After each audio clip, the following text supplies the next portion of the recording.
Installing the master door sash.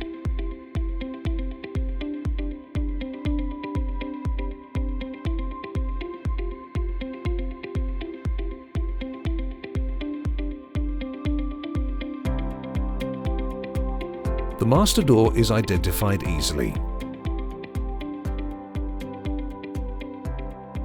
It has prep holes in the section for door handle assemblies, it has a door lock in the side of the sash, and has compression blocks fitted to the pivot side of the sash. The door handles should be fitted prior to installing the door. On the hinge side of the door, the upper pin assembly should be removed by undoing the two bolts using a ball-end 3/16 Allen key.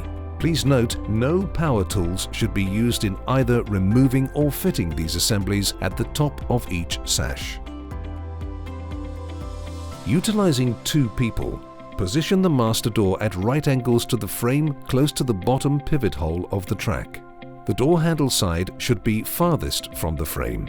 Tilt the top of the sash away from the frame.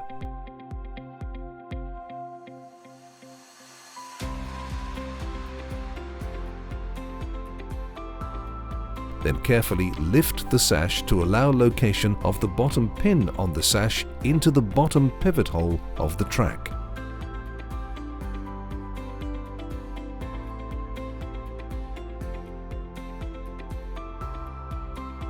Then insert the previously removed upper pin assembly into the pivot hole on the top track and offer the sash to the pin assembly and reattach the fixings using the 3/16 Allen key previously mentioned. Don't use power tools to attach the assembly.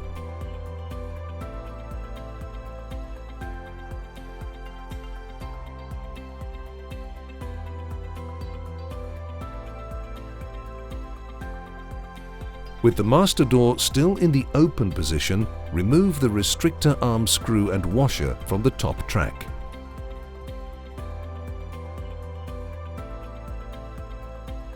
Then swing the restrictor arm from the top of the master door into position over the hole and reaffix the screw and washer. Again, it is important to only use hand tools to remove and reaffix the restrictor arm assembly.